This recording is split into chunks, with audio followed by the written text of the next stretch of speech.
Olá, queridos, a paz do Senhor Jesus. Nós estamos aqui com a nossa terceira aula do curso de pregação da Palavra de Deus. Antes de qualquer coisa, vamos orar com o Espírito Santo para que Ele nos oriente por mais um dia. Amém? Senhor, nosso Deus e Pai, em Tua presença nós nos colocamos mais uma vez. Nós somos gratos a Ti, pois o Senhor é Deus sobre as nossas vidas e tem nos dado a oportunidade de estudar a Tua Palavra, de conhecer as ferramentas necessárias, Senhor Jesus, para sermos cada vez mais úteis em Teu reino.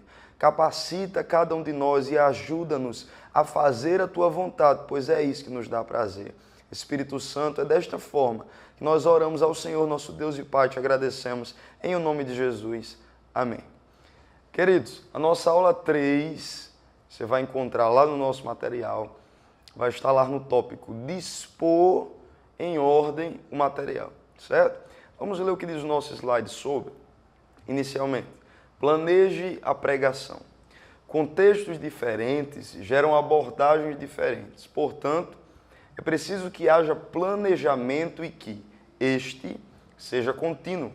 Durante o ano faz-se necessário olhar para trás a fim de observar por onde andou e até onde chegou em sua pregação, evitando fazer com que a pregação torne-se algo semelhante a uma receita que resulta em um mesmo produto ao fim de sua aplicação, o que na verdade não é, considerando que para cada público há necessidades distintas, logo os métodos e alvos também são distintos. Queridos, nós precisamos observar, dentro do contexto da pregação, se você lembrar lá das nossas aulas, quanto ao método, ao estabelecer um alvo, você vai lembrar que nós temos por objetivo firmar, pontuar quais são as necessidades do nosso público-alvo.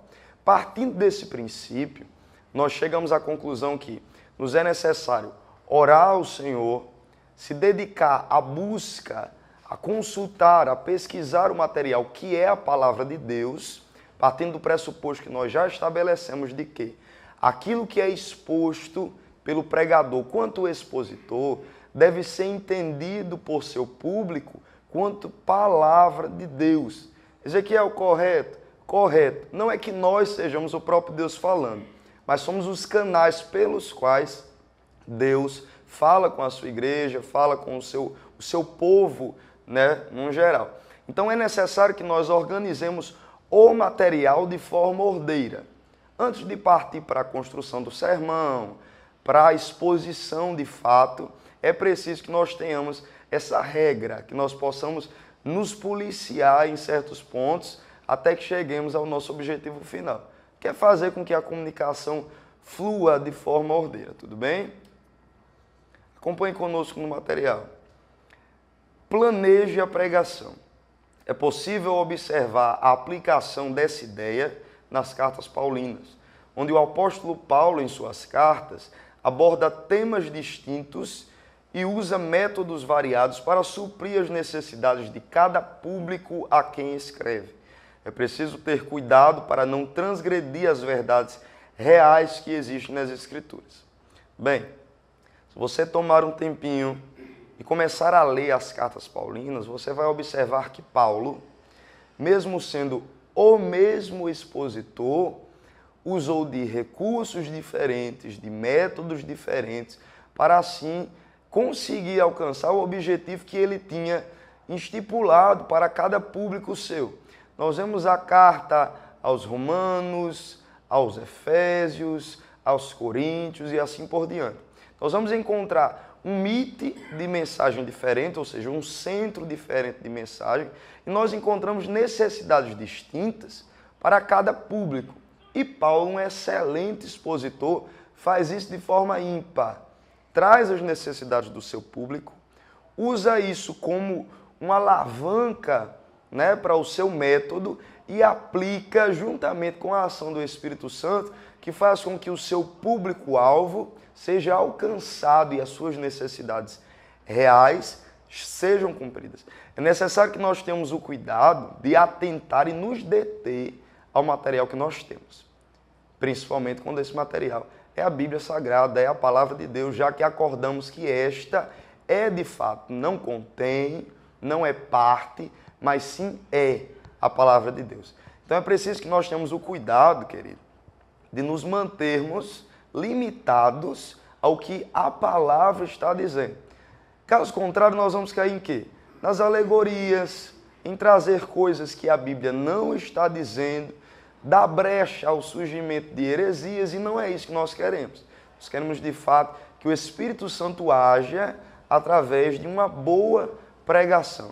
Na verdade, o convencimento do homem, o convencimento do público, não é nosso. Nem o suprimento das necessidades, mas nós somos as ferramentas que Deus pretende usar para este fim específico. Tudo bem? Partindo para o próximo ponto, né, que você vai encontrar também no material, é entender que existem responsabilidades que são nossas e existem responsabilidades que são de Deus. Qual é a nossa responsabilidade enquanto expositor da palavra de Deus, quanto pregadores, motores, né, deste reino, né, desse evangelho que está sendo anunciado? Qual é o nosso papel? Nosso papel real é nos dedicarmos, entregarmos a Deus aquilo que nós estamos preparando, darmos, né, disponibilidade para que o Espírito trabalhe, mas tendo um cuidado. O que nós vemos em muitas igrejas hoje, infelizmente, são pessoas, né, que se dizem pregadoras, enfim, expositoras da palavra de Deus, e acabam passando a sua responsabilidade para o Espírito Santo. Isso não é correto, né? Não é isso que nós queremos que vocês compreendam, né, através dessas aulas. Existe uma necessidade nossa de preparar um bom sermão, de organizar a pregação. O trabalho de convencimento, de persuasão do público, este sim é do Espírito Santo de Deus. Mas todo o esforço, toda a dedicação, todo o preparo, isso é nosso. E a ação do Espírito, preste bem atenção, a ação do Espírito, ela não pode inibir, ela não pode vetar o esforço humano para o bom preparo, para a boa disposição e organização do material para a construção do sermão, né? Não é porque você não preparou um bom sermão, não é porque você não se dedicou à construção, à pesquisa, não é verdade? À busca do conteúdo, que você vai chegar na hora de ministrar a palavra e vai pôr toda a responsabilidade para o Espírito Santo, para que ele lhe dê inspiração, para que ele opere, para que ele trabalhe no meio do seu povo e faça com que as pessoas de fato saiam não apenas convencidas daquela verdade, mas com esta verdade clara em seus corações. É preciso que nós tenhamos isso em mente. Existem casos em que o Espírito Santo unge de forma instantânea o pregador na hora da pregação para expor o sermão.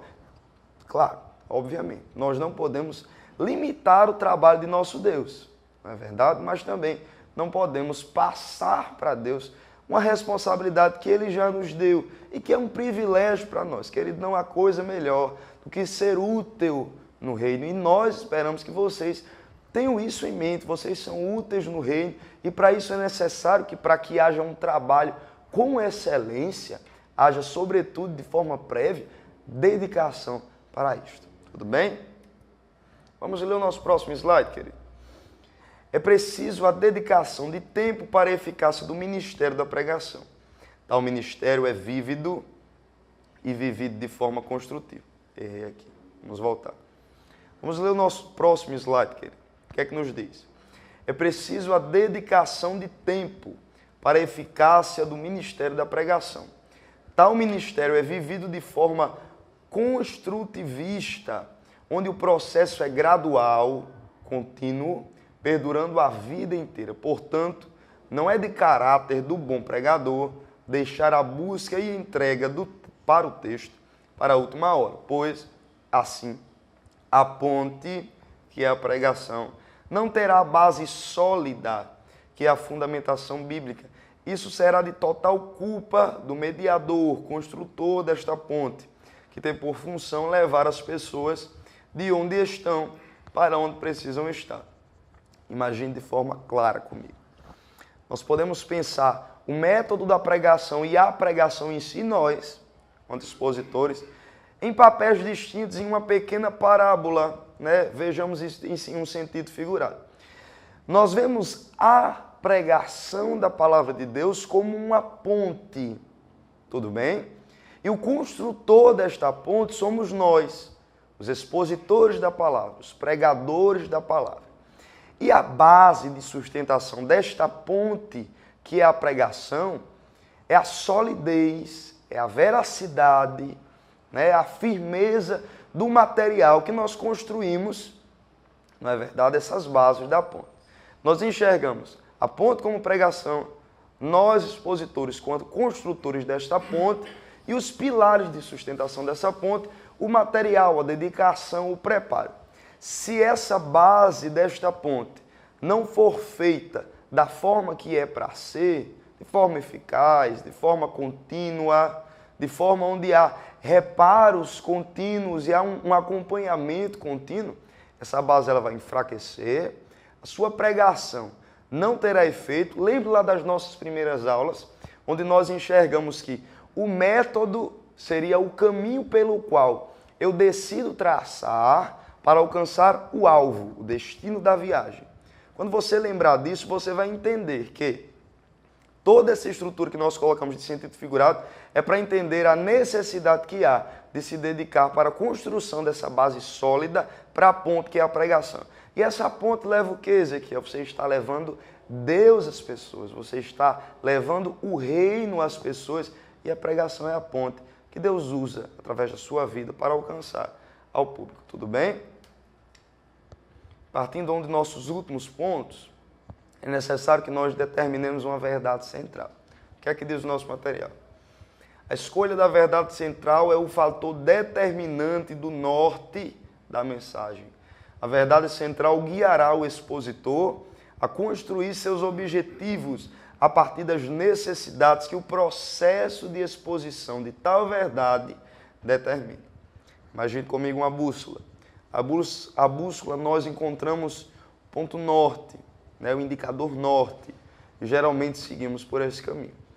Se você lembrar também das nossas aulas anteriores, você vai lembrar da questão do estabelecer um alvo.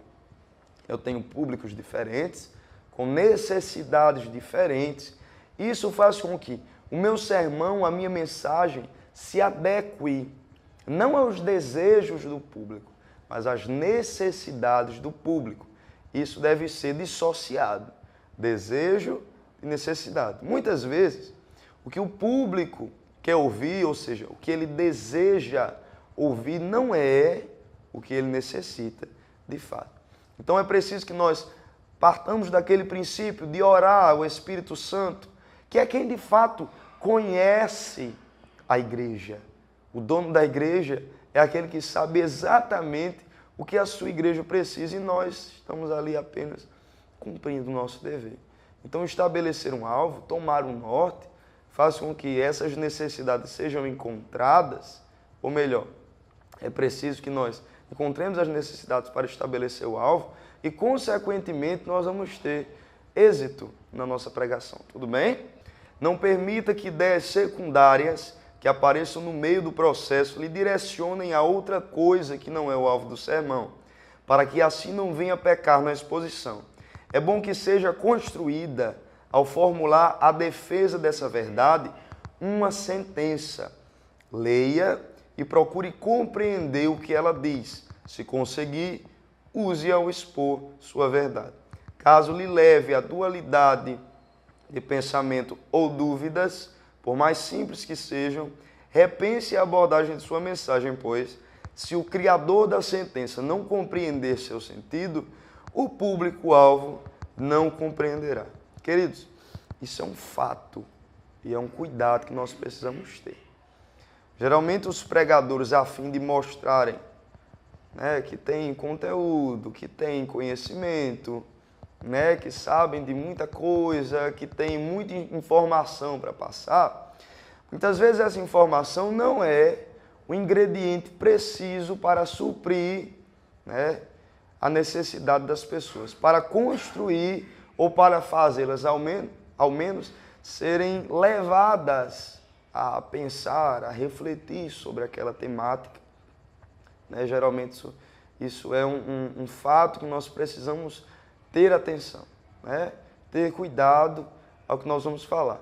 Geralmente, na maioria dos casos, a fim de fazer isso, os pregadores eles começam a encher de informações, dados científicos, dados históricos, é porque o historiador tal disse isso, é porque o cientista tal disse aquilo, e a verdade é que a palavra em si, o elemento que vai suprir a necessidade do público, muitas vezes é sucumbido por essas outras informações, que muitas vezes é desnecessário. Nós, quanto expositores, no nosso preparo de material, precisamos, né, de todo esse respaldo, ainda que histórico, científico, a contextualização, mas muitas vezes o público precisa puramente da palavra de Deus.